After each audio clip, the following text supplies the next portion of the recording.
Hello everyone, welcome back. आशा करता हूँ आप सभी लोग काफ़ी अच्छे से होंगे और अपना ध्यान काफ़ी अच्छे से रख रहे होंगे। तो बिना किसी देरी के अपना न्यूज़पेपर डिस्कशन स्टार्ट करते हैं। तो बात करी जा रही है यहाँ पे एक बहुत ज़्यादा स्ट्रेटेजिक इंपॉर्टेंट ग्रुप है, एक आरआईसी, यानी कि रशिया, इंडिया, चाइना।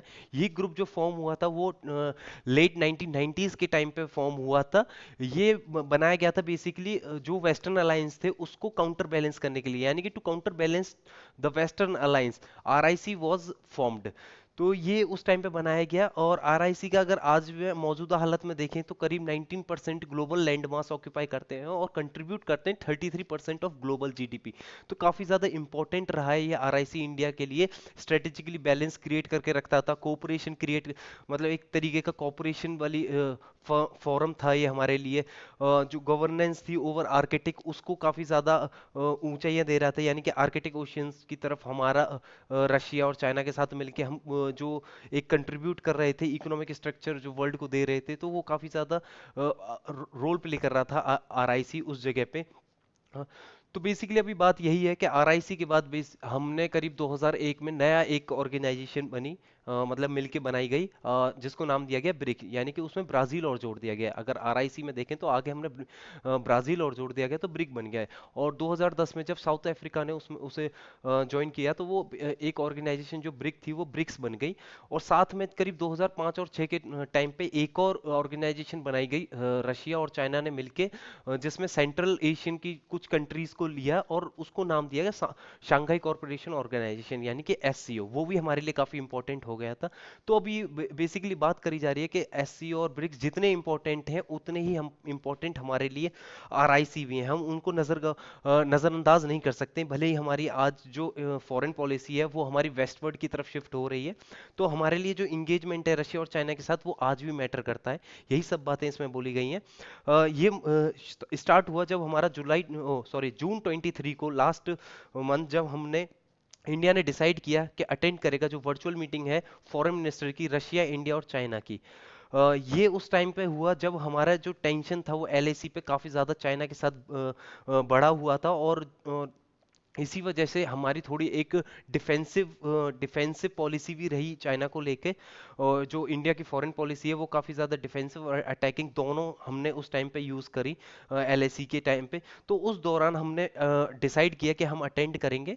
और तो इस वजह से हुआ क्या, जो उस टाइम पे जो टेंशन का माहौल था उसकी वजह से वहां पे जो हमारी जो फॉरेन पॉलिसीज थी वो इतनी ज्यादा कारगर नहीं हुई। तो इस वजह से जो आरआईसी की मीटिंग हुई वो एक, मतलब कुछ उसमें से कंक्लूजन निकला नहीं, बेसिकली ये कहा गया है। क्योंकि हर एक के अपने अपने अलग अलग देखा जाए तो हर एक के अपने अपने अलग अलग स्टेटमेंट दिए गए। वो चाइनीज मिनिस्टर की जो वो थी, क्या कहते हैं, स्टेटमेंट, वो बोल रहा था कि वो बुलिंग प्रैक्टिस नहीं करेंगे, पावर पॉलिटिक्स नहीं खेलेंगे, सपोर्ट करेंगे जो इंटरनेशनल रिलेशंस हैं उसको। रशिया के फॉरेन मिनिस्टर जो थे उन्होंने क्रिटिसाइज किया यूनिलेटरल को, जो मेजर्स अपनाने चाहिए उस पर थोड़ी बात करी, जो जियो पॉलिटिकल राइवल्स हैं या कि जो विचार, मतलब विस्तारवाद की सोच रखते हैं, उसके लिए उन्होंने वो काउंटर किया। और वहीं हमारे जो एक्सटर्नल अफेयर मिनिस्टर थे जयशंकर, उन्होंने पॉइंटेड आउट किया कि जो भी शब्द हैं वो उन पर टिकना चाहिए, जो मेजर पावर्स हैं उन्हें रिस्पेक्ट करने चाहिए इंटरनेशनल लॉ उनके, और जो उनका जो इंटरेस्ट है वो जो उनके साथ पार्टनर है उनको शो करना चाहिए। तो इस तरह के वहाँ पे डायलॉग डिलीवरी हुई। तो उससे यही निकला कि जो कंक्लूजन था वो एक, मतलब उस मीटिंग का कुछ सच निकला नहीं।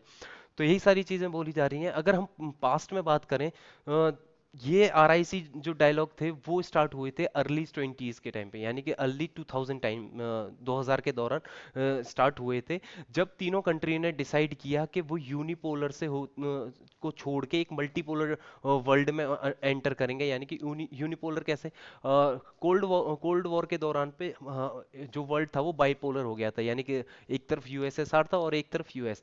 लेकिन जब यूएसएसआर का विंगठन हो गया, यानी कि उसका जब वो बट गया, तो उसके बाद यूनिपोलर हो गया वर्ल्ड, एक यूनिपोलरिज्म देखा गया, यूएस की तरफ चीजें ज्यादा चलती चली गई और एक अलायंस यूएस की तरफ बनता चला गया। तो उस टाइम पे 2000 के दौरान इन तीन कंट्री ने डिसाइड किया कि वो मल्टीपोलर वर्ल्ड की तरफ बढ़ेंगे। तो उस टाइम पे इस तरह की एक ये ऑर्गेनाइजेशन स्टार्ट करी। इसे एंटी यूएस कंस्ट्रक्ट नहीं बोला जाएगा, क्योंकि जो उस टाइम पे रिलेशन थे यूएस के साथ वो जरूरी भी थे ग्लोबल एम्बिशंस को, यानी कि जो उनके ग्लोबल ग्लोबल एम्बिशंस को उनको पूरा करने के लिए यूएस के साथ उनके रिलेशन भी जरूरी थे। तो इसे बिल्कुल पूरी तरीके से ये नहीं कहा जा रहा था कि ये एंटी यूएस कंस्ट्रक्ट है। अगर देखा जाए तो उन्होंने जो आरआईसी है उन्होंने शेयर भी किया करीब कुछ नॉन वेस्ट पर्सपेक्टिव जो ग्लोबल ऑर्डर का है, जैसे सोवेरेनिटी, टेरिटोरियल इंटीग्रिटी, इम्पेशंस, social issues, opposition to regime change from abroad. यानी कि ये जो मुद्दे थे, इन्होंने अपने जो एंटी वेस्ट जो मुद्दे हैं इनको भी संजोए रखा और इसी पे बेसिकली बढ़े। और इसी के साथ जब इन्होंने क्या कहते हैं एक ब्राजील को जोड़ा एक एजेंडा के साथ, तो उस टाइम पे हमने ब्रिक को फॉर्म किया। अगर देखा जाए तो इनिशियल ईयर्स में जो डायलॉग डिलीवरी रही है, यानी कि वो कंसाइड करे हैं, कंसाइड यानी कि उन्होंने उठाया है इंडिया के रिलेशन को चाइना और रशिया के साथ, यानी कि ये तीनों सारे मिलके एक साथ चले हैं। और अच्छा मतलब जो रिलेशन थे वो रशिया से हमारे उस टाइम पे बढ़े जब व्लादिमीर पुतिन जब प्रेसिडेंट बने, और उन्होंने पॉलिटिकली डिफेंस और एनर्जी पिलर हमें इंडिया को प्रोवाइड किया।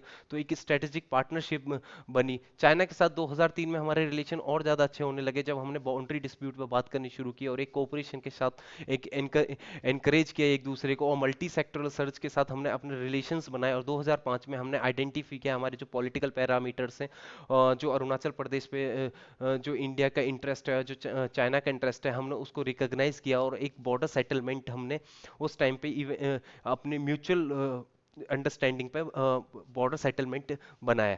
तो ये सारी चीजें बहुत आराम से चल रही थी 2005-2006 के दौरान। लेकिन दिक्कत शुरू हुई जब हमने अपना इंडिया ने जब यूएस के साथ अपने टाइज बढ़ाने स्टार्ट किए। वो जैसे कि हमें ज़रूरत भी थी, हमें इंडिया का यूएस के साथ बढ़ना ज़रूरी भी था, हमें इन्वेस्टमेंट चाहिए था, न्यूक्लियर मतलब सिविक न्यूक्लियर डील भी हुई उस टाइम पे काफ़ी ज़्यादा अच्छे से हमने आगे चीज़ें लेके चले। और तो जो उस टाइम पे जो सिग्निफिकेंस थे इंडिया और रशिया चाइना के साथ, हमारे धीरे धीरे उधर थोड़े कम होने लगे।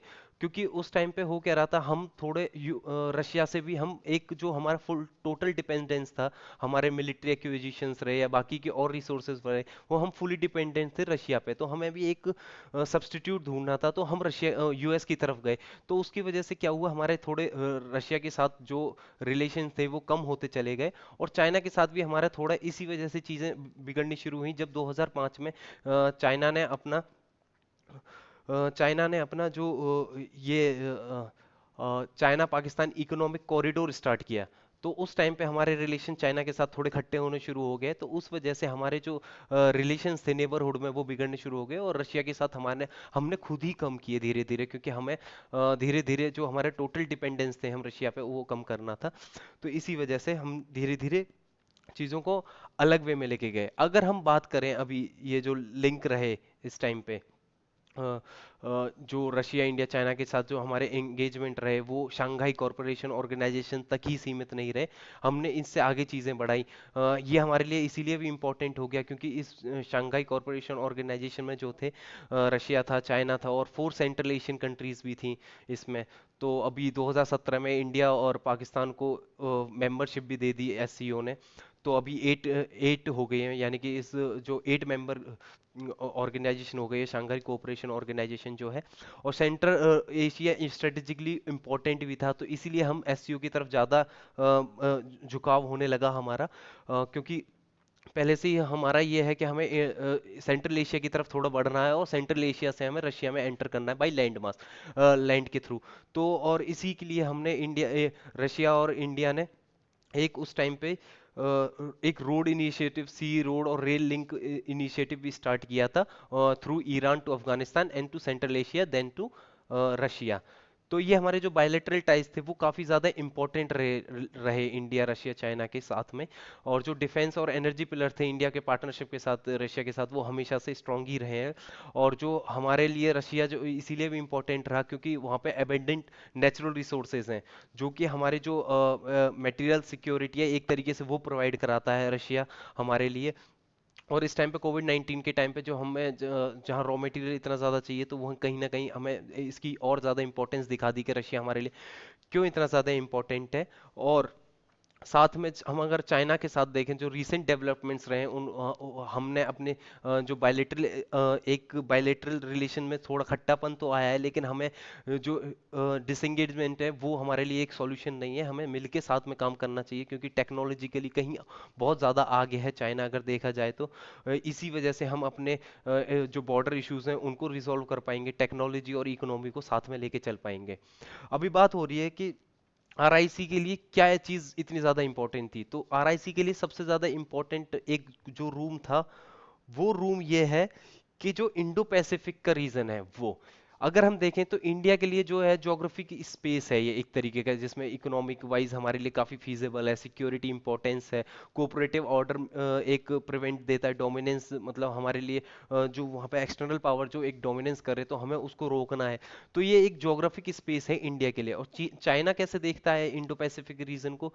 चाइना ऐसे देखता है कि जो चाइना है वो ये देखता है कि इंडो पैसिफिक रीजन में अगर इंडिया यूएस के साथ मिलके चल रहा है तो वो कहीं ना कहीं एक अलायंस बना रहा है जो चाइना को काउंटर करेगा। और वहां जाके ये एक तरीके से इंडिया जो होगा, इंडिया और जापान मिलके एक मिलिट्री अलायंस बनाएंगे जो चाइना और रशिया के लिए खतरा होगी। लेकिन इंडिया का फोकस जो इकोनॉमिक लिंक रहा, जैसे रशियन फार ईस्ट पॉलिसी हमने स्टार्ट की इस टाइम पे, Chennai Vladivostok maritime corridor start किया, तो उससे हम एक ये शो करना चाहते हैं कि हमारे लिए कोई एक मिलिट्री अलायंस नहीं है ये, या मिलिट्रिकली स्ट्रेटेजिकली इंपॉर्टेंट नहीं है, हम बस एक इकोनॉमिक फीजिबिलिटी देख रहे हैं साउथ चाइना सी में।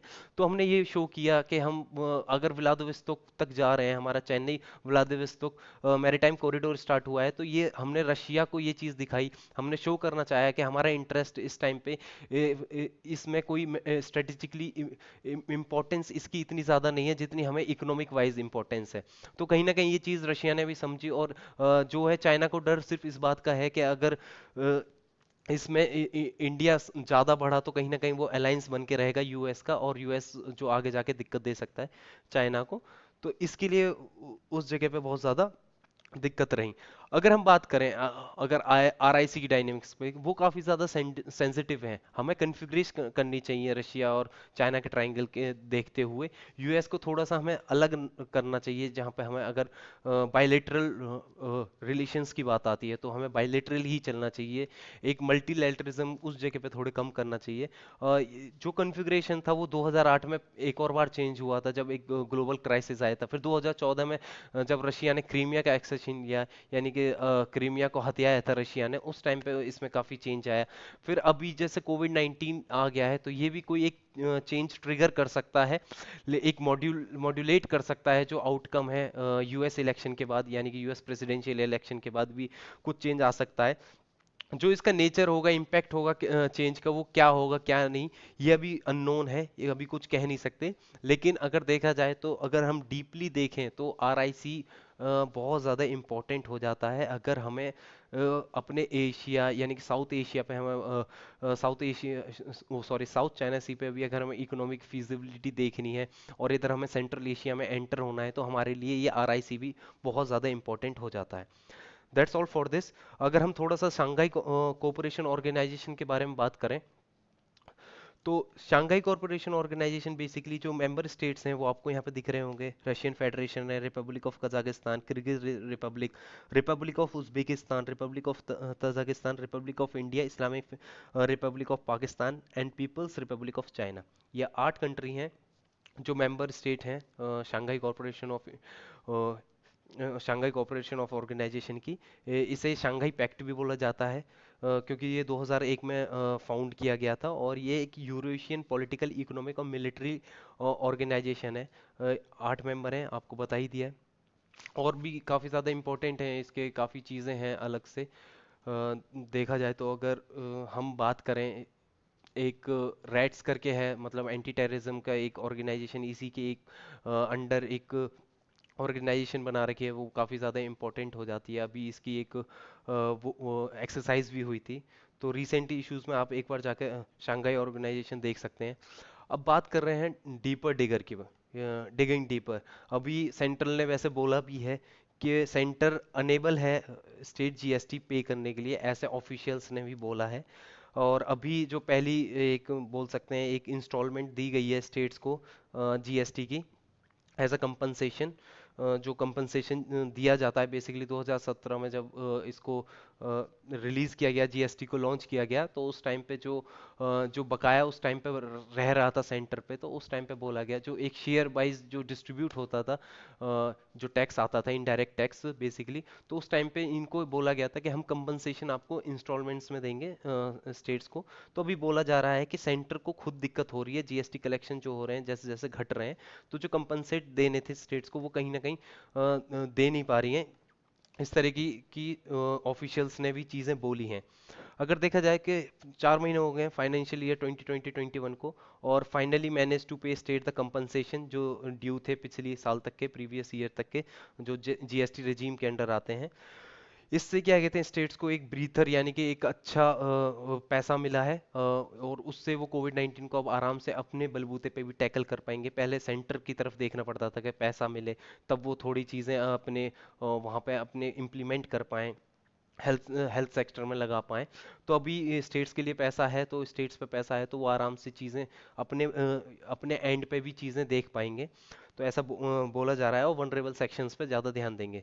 जो अभी इंस्टॉलमेंट दी गई है वो 13,806 करोड़ की दी गई है मार्च 2020 की, अभी रिसेंटली दी गई है। तो अभी जो टोटल पे आउट जो अभी तक दे दिया गया है वो करीब 1,65,302 करोड़ का हो चुका है, और जो कि स्टेट्स ने गारंटी दी थी उस टाइम पे जब 2017 में, यानी कि सेंटर ने गारंटी ली थी कि वो कंपनसेशन देगा स्टेट्स को फॉर द फर्स्ट 5 ईयर, यानी कि पहले 5 साल तक वो कंपनसेशन देगा इनडायरेक्ट टैक्स रिजीम के अंदर, जो इंट्रोड्यूस किया गया था जुलाई 2017 में।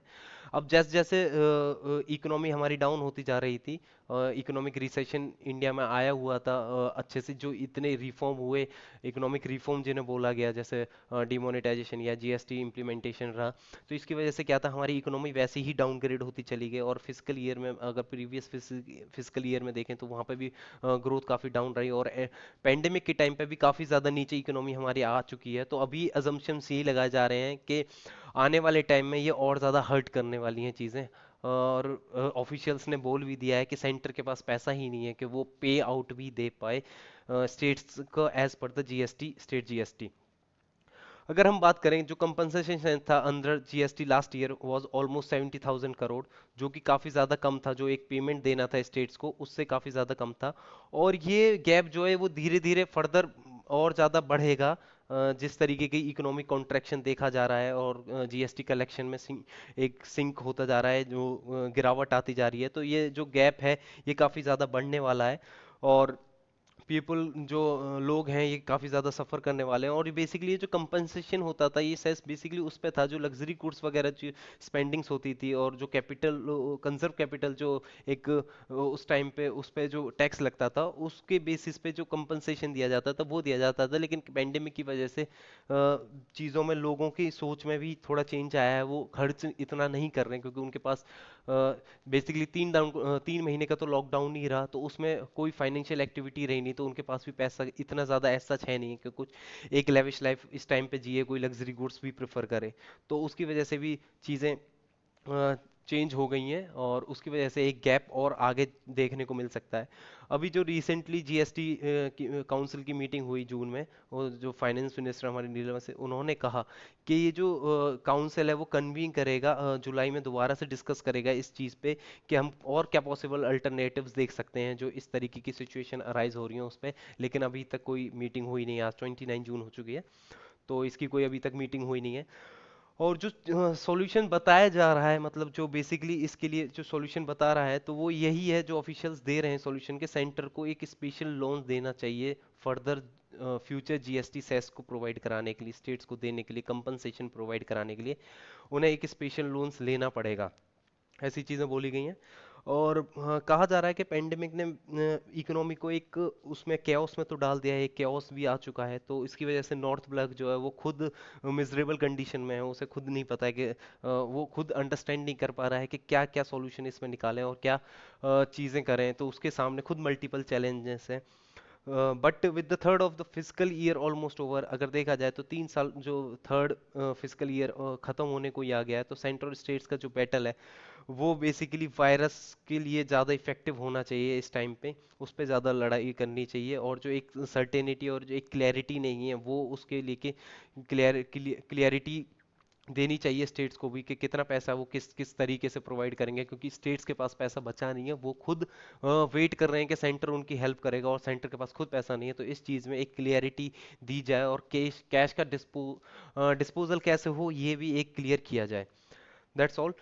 अभी न्यूज़ एक एफडीआई को लेके भी है कि डिफेंस में करीब 74% का एफडीआई गवर्नमेंट लेके आ सकती है, यानी कि स्टेक होल्डर्स को इनवाइट किया है कि डीएपी में कमेंट्स करें।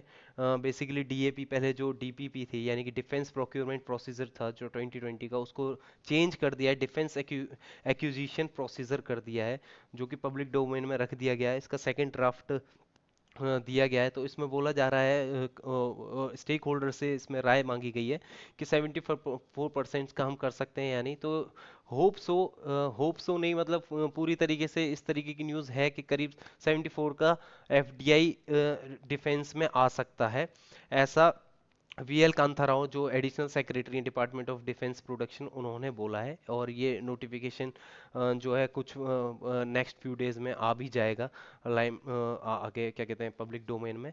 कहा जा रहा है कि मई में ही गवर्नमेंट ने अनाउंस किए थे जो मेजर्स थे डिफेंस मैन्युफैक्चरिंग को उसको बूम करने के लिए, जिसमें ये था नेगेटिव इंपोर्ट लिस्ट, यानी कि इंपोर्ट को कम करना था, सेपरेट बजटरी एलोकेशन स्टार्ट की थी फॉर डोमेस्टिक प्रोक्योरमेंट्स, और जो स्पेयर्स एंड कंपोनेंट्स हैं उसमें एफडीआई कैप जो था वो करीब 49 to 74% इंक्रीमेंट किया है। तो जो 74% है ये यहाँ पे इंडिजीनियस, यानी कि जो मेक इन इंडिया इनिशिएटिव के तहत इंडिया में ही बनेंगे, उनका एफडीआई 74% आ सकता है। बेसिकली पूरी तरीके से नहीं है, जैसे कि हाँ, अगर हम एक्सपोर्ट कर रहे हैं तो वो इंडिया में मैन्युफैक्चर अगर हो रहा है तो उसके लिए 74% एफडीआई लेके आ रहा है डिफेंस एज एज एज आगे वाले टाइम में आपको और क्लियर इस चीज़ पे पता चल जाएगी।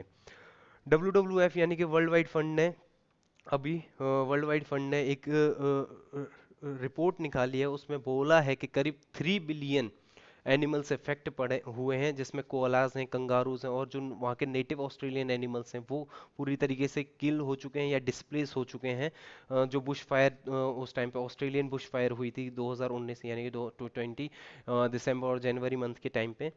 तो बोला जा रहा है कि ये जो है अब तक की वर्स्ट वाइल्ड लाइफ डिजास्टर है मॉडर्न हिस्ट्री का। ये ऑस्ट्रेलियन चीफ एग्जीक्यूटिव ऑफिसर जो हैं डब्ल्यूडब्ल्यूएफ के, डेरमेट ओ गवर्नमेंट में अपने स्टेटमेंट में बोला हमारे लिए इम्पोर्टेंट है कोलास। कोलास जो है बेसिकली उनका जो साइंटिफिक नेम है वो है फास्कोरटस सिनेरियस, जो कि एबोरियल आर्बोरियल एनिमल है, यानी कि जो ट्रीज पर रहते हैं वो है। इनका जो आईयूसीएन स्टेटस है वो वनरेबल है, इसको बेसिकली इंडेंजर्ड में शिफ्ट करने की बात कही गई है, क्योंकि करीब हाफ ऑफ द जो पॉपुलेशन थी कॉलर्स की वो पूरी तरीके से वहां से विलुप्त हो चुकी है, डिस्प्लेस हो चुकी है। तो इसको इंडेंजर्ड में डाल सकते हैं इन कमिंग मंथ्स और कमिंग ईयर्स। अभी लेकिन फिलहाल में जो प्रेजेंट स्टेटस है वो अभी भी वनरेबल है। जो फाउंड है, यानी कि जो जिस एरिया में ये पाए जाते हैं, जो इनका हैबिटेट है वो न्यू साउथ वेल्स एरिया है, कोस्टल एरिया जो न्यू साउथ वेल्स का, क्वींसलैंड का, और विक्टोरिया रीजन, और ऑस्ट्रेलिया का जो विक्टोरिया रीजन है वो इसका हैबिटेट एरिया है। और अगर हम आगे बढ़ें तो टाइगर सेंसस की बात करें तो last year tiger census release किया गया था, जिसमें बताया गया था कि 2967 टाइगर्स इंडिया के अंदर हैं, जो कि होस्ट करते हैं करीब 70% ऑफ वर्ल्ड टाइगर। तो न्यूज़ अभी रिसेंट में ये है कि जो करीब 50 रिजर्व्स हैं, जो टाइगर रिजर्व्स हैं, उनकी जो कैपेसिटी है वो पीक पर है। उनमें से करीब 17 तो पूरी तरीके से अपनी पीक पे हो चुके हैं, उससे ज़्यादा वो सस्टेन नहीं कर सकते हैं। जितने वहाँ पे टाइगर्स हैं उससे ज़्यादा और ज़्यादा टाइगर्स वहाँ पर सस्टेन नहीं कर पाएंगे। अगर वो उससे ज़्यादा वहाँ होते हैं तो क्या होगा, उस टाइगर रिजर्व एरिया को छोड़ के वो आउटवर्ड एरिया में जाएंगे, जो कहीं ना कहीं फिर उनके लिए ही घातक बन जाएगा। वो सरवाइव नहीं कर पाएंगे, क्योंकि रिजर्व जो एरिया होता है अगर उसकी हम डेफिनेशन देखें तो ये सोर्स है suitable for nourishing a growing tiger population because of prey availability and the territory. यानी कि जब उसको प्रे ही नहीं मिलेगा और वो खुद दूसरे का प्रे बन जाएगा तो वो कहाँ से सरवाइव कर पाएगा टाइगर। तो इस वजह से जो 50 टाइगर रिजर्व हैं इंडिया के, उसमें से करीब 17 तो पूरी तरीके से अपनी पीक पर हैं। ऐसा डिटेल सर्वे जो अभी ट्यूसडे को रिलीज किया गया है, रिवील किया गया है, उसमें चीज़ें बोली गई हैं कि जो पॉपुलेशन है उससे ज़्यादा 17 टाइगर रिजर्व सस्टेन ही नहीं कर पाएंगी टाइगर पॉपुलेशन। हमारे इंडिया में 2967 टाइगर्स हैं। आगे देखते हैं टाइगर कंजर्वेशन इन इंडिया की अगर हम बात करें तो 1973 में प्रोजेक्ट टाइगर स्टार्ट किया था गवर्नमेंट ऑफ इंडिया ने, जो कि काफ़ी ज़्यादा रिवॉल्यूशनरी इनिशिएटिव था कंजर्वेशन के लिए, नेशनल एनिमेशन एनिमल के कंजर्वेशन के लिए। अब इसको देखने के लिए, प्रोजेक्ट टाइगर को देखने के लिए जो एक एडमिनिस्ट्रेशन बनाया गया तो वो था एनटीसीए, यानी कि the national tiger conservation authority. ये एक स्टैट्यूटरी बॉडी है, अर्थ मिनिस्ट्री ऑफ अर्थ साइंस यानी कि इन्वायरमेंट एंड अर्थ साइंस के अंडर आती है, जो कि ओवरऑल सुपरविजन करती है, कोऑर्डिनेशन करती है, परफॉर्म करती है कैपेसिटीज, जो जो उसको पावर्स जो जहाँ से मिलती हैं, जो पावर गवर्न करती हैं, वो वाइल्ड लाइफ प्रोटेक्शन एक्ट 1972 से अपनी पावर को गवर्न करती है। अगर रीसेंट डाटा, जो अगर हम रीसेंट की बात करें तो जुलाई 2019 को प्राइम मिनिस्टर नरेंद्र मोदी ने डाटा रिलीज किया था इंडिया टाइगर पॉपुलेशन, जो कि 2967 बढ़ गई है 2018 में, with in a span of 12 years. अगर 12 साल के अंदर हमने अपना जो टारगेट था उसको, डबलिंग ऑफ अ टाइगर, वो भी हमने पूरा अचीव किया। तो इम्पोर्टेंट हो जाता है, एनटीसीए स्टैट्यूटरी बॉडी है और जो अपनी पावर है वो गवर्न करती है बेसिकली, जो बेसिकली गवर्न करती है वो करती है वाइल्ड लाइफ प्रोटेक्शन एक्ट 1972 के आर्टिकल से। और अगर हम टाइगर रिजर्व की बात करें तो अरुणाचल प्रदेश में बेसिकली 4 टाइगर रिजर्व हैं, और असम के अंदर 4 टाइगर रिजर्व हैं, बिहार के अंदर एक, छत्तीसगढ़ के अंदर 3, झारखंड के अंदर एक टाइगर रिजर्व है जिसका नाम पालमऊ टाइगर रिजर्व है, और करीब 5 टाइगर रिजर्व कर्नाटका के अंदर हैं, और जो काफ़ी इम्पोर्टेंट है जिसमें बांदीपुर टाइगर रिजर्व जो न्यूज़ में काफ़ी ज़्यादा रहती है। केरला के अंदर पेरियार टाइगर रिजर्व है, केरला के अंदर 2 हैं। मध्य प्रदेश में करीब 6 टाइगर रिजर्व हैं जो बहुत ज़्यादा इम्पोर्टेंट है। Kanha tiger reserve, Pench tiger reserve, Bandhavgarh tiger reserve, Panna tiger reserve, Satpura tiger reserve और संजय डूबरी टाइगर रिजर्व। ये 6 टाइगर रिजर्व मध्य प्रदेश में हैं। और 6 टाइगर रिजर्व महाराष्ट्र में भी हैं, जो कि मेलघाट टाइगर रिजर्व, टडोबा, अंधेरी है, और पेंच का कुछ पार्ट महाराष्ट्र में भी आता है, तो Pench tiger reserve, Sahyadri tiger reserve और बोर टाइगर रिजर्व। तो अभी जो इसमें जो दे रखा है, अगर हम यहाँ पे देखें जो फोटो है उसमें अगर देखा जाए तो पन्ना टाइगर रिजर्व में बेसिकली दिखाया जा रहा है, ये रोम करता हुआ, जो वन विहार नेशनल पार्क भोपाल है उसके अंडर आता है ये tiger reserve. That's all for today, और होप आपको अच्छा लगा हो, आर्टिकल अच्छा लगा हो तो लाइक करें, शेयर करें, सब्सक्राइब करें। Thank you.